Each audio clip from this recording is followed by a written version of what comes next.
Oke, langsung aja kita mulai penelusuran hari ini. Kita bakal jalan-jalan ke suatu tempat yang pastinya udah nggak asing lagi, tapi lewat sudut pandang yang benar-benar beda.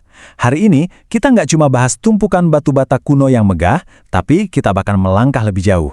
Kita akan tembus dimensi visualnya dan masuk ke sebuah dunia yang tak kasat mata, dunia bunyi. Percaya deh, ini bakal ngubah cara kalian merasakan sebuah situs bersejarah. Coba bayangin kemegahan fisiknya. Benar-benar luar biasa kan?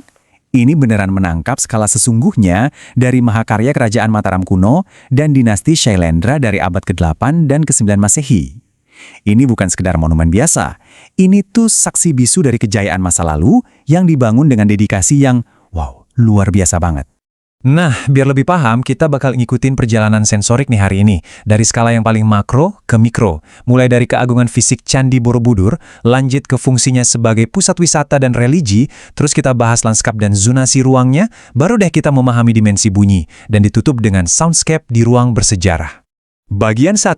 Keagungan fisik Candi Borobudur. Kita mulai dari yang paling gampang dilihat mata dulu ya, arsitektur fisiknya, sesuatu yang mungkin udah sering banget kalian lihat di buku sejarah.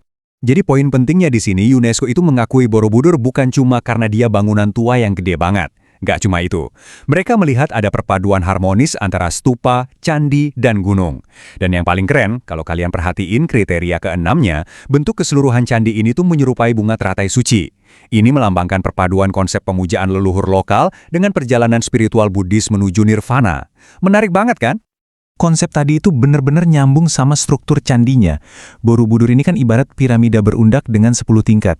3 tingkat utamanya itu mewakili kosmologi Buddha, Kamadhatu atau dunia hasrat, Rupadhatu, si dunia bentuk, dan Arupadhatu yang merupakan dunia tanpa bentuk. 10 teras ini secara harfiah kayak nuntun pengunjung selangkah demi selangkah, ngelewatin tahapan yang persis harus dicapai seorang bodhisattva buat dapat pencerahan sejati. Keren ya? Lanjut ke bagian 2, pusat wisata dan religi. Nah, sekarang kita lihat gimana sih bangunan kuno ini berfungsi di era modern sekarang.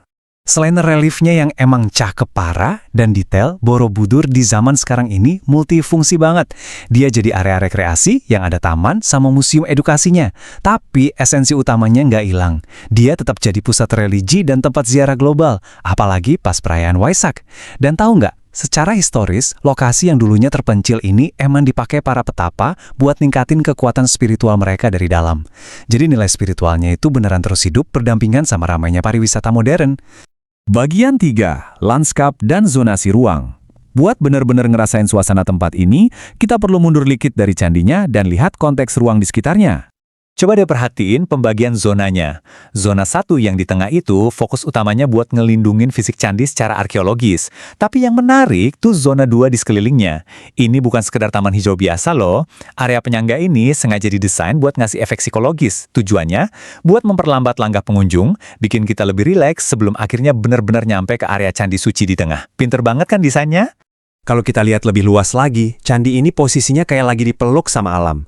Dia dikelilingi Gunung Sumbing, Sundoro, Tidar, Merbabu, sampai Merapi. Belum lagi di sisi selatan ada pegunungan Menoreh.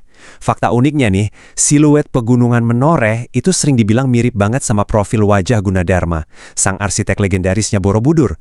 Mitosnya sih, beliau terus menjaga ciptaannya dari sana. Posisi alam di sekelilingnya ini memunculkan sebuah teori yang menurut saya puitis banget. Ada hipotesis keren dari Nguyen Kem. Dia bilang kalau dataran kedua itu dulunya adalah sebuah danau purba raksasa, dan Candi Borobudur ini awalnya dibangun biar kelihatan kayak bunga teratai yang lagi ngambang di atas permukaan air danau itu. Kebayang nggak sih cantiknya? Kalau kita lihat sketsa historis dari H.C. Cornelius ini, kita jadi gampang banget buat ngebayangin teori teratai tadi. Candinya menjulang di tengah dataran, selaras sempurna sama konsep teratai suci di ajaran Buddha yang seolah melayang di antara pegunungan para dewa. Ini nunjukin kalau tata ruangnya tuh emang dipikirin matang-matang. Bagian 4. Memahami dimensi bunyi. Oke, lihat keindahan alam sama candinya aja tuh, nggak cukup buat benar-benar ngerti tempat ini secara utuh. Sekarang, kita bakal ninggalin dimensi fisik dan mulai masuk ke dimensi auditori yang nggak kelihatan oleh mata kita. Nah, mari kita kupas konsep intinya. Soundscape atau lanskap bunyi. Ini bukan cuma suara-suara acak yang tumpang tindih ya. Soundscape itu seluruh lingkungan akustik di suatu area. Dan yang paling penting, gimana cara kita sebagai manusia ngerasain suara-suara itu. Kenapa ini krusial? Soalnya secara neurologis, stimulus suara itu punya jalur tol langsung ke pusat emosi di otak kita. Makanya suara bisa jadi pemicu yang super kuat buat ngebangkitin emosi dan memori kita. Logikanya gini deh, pas kalian dengar suara deburan ombak di pantai, badan sama otak otomatis ngerasa rileks kan? Kita langsung punya ikatan positif sama tempatnya. Tapi kebalikannya, coba bayangin suara klakson jalanan macet di tengah kota, atau suara mesin pabrik, bikin stres dan sepaneng kan? Intinya, lingkungan suara itu secara langsung ngebentuk realitas dan emosi internal kita. Buat paham cara kerja suara secara fisik, kita bahas dikit soal desibel. Telinga kita itu punya rentang dengar yang luar biasa, tapi tetap ada batasnya. Kita bisa nangkap intensitas suara dari 0 desibel yang paling senyap sampai 120 desibel. Nah, 120 desibel ini setara sama suara mesin jet. Atau kalau kalian nonton konser rock persis di depan speakernya. Di titik ini, suara bukan cuma sekedar berisik, tapi udah berubah jadi rasa sakit fisik di telinga kita. Terus, selain intensitas, ada juga frekuensi atau nada yang diukurnya pakai hertz. Telinga manusia itu bisa dengar dari nada yang super rendah di 20 Hz sampai nada yang melengking banget di 20.000 Hz. Tapi yang menarik, sensitivitas kuping kita itu paling maksimal ada tepat di tengah-tengah rentang itu yang kebetulan adalah frekuensi suara obrolan manusia. Otak kita tuh emang udah dirancang sedemikian rupa buat nangkep getaran tak kasat mata ini dan nerjemahinnya jadi makna. Bagian kelima, soundscape di ruang bersejarah.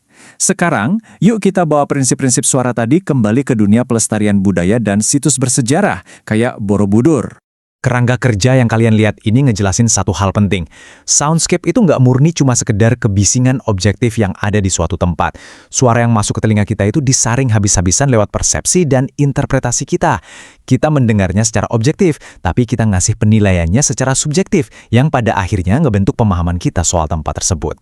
Sebenarnya, reaksi psikologis kita terhadap suara itu ngelewatin 3 tahap pembentukan. Pertama, kita ngeklasifikasiin suara apa yang kita dengar. Kedua, kita ngevaluasi fiturnya. Dan ketiga, kita saring berdasarkan latar belakang budaya dan ekspektasi personal kita. Ekspektasi kalian pas datang ke sebuah ruang bersejarah tuh ngaruh banget.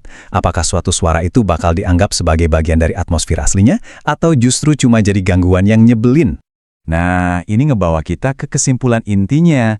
Di situs bersejarah kayak Borobudur ini, ngejaga soundscape atau lingkungan suara aslinya, itu ternyata sama pentingnya loh dengan ngejaga batu-batu reliefnya. Dengan mempertahankan suasana akustik yang damai, kita juga sekalian melestarikan atmosfer historisnya. Ini buat mastiin Borobudur tetap kerasa sebagai tempat perlindungan spiritual yang sejati.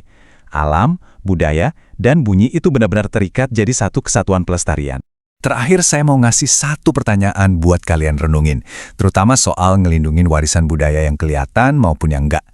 Kalau hari ini kalian berdiri di puncak Candi Borobudur, terus kalian tutup mata, apakah suara-suara di sekitar kalian bakal ngebawa kalian kembali ke dunianya para biksu di abad ke-9? Atau suara-suara itu malah bikin kalian sadar kalau kalian lagi kejebak di keramaian turis abad ke-21? Melestarikan sejarah itu ternyata bukan cuma soal merawat apa yang kita lihat, tapi juga apa yang kita dengar. Oke, makasih ya udah ngikutin penelusuran kita kali ini. Sampai jumpa di pembahasan seru berikutnya.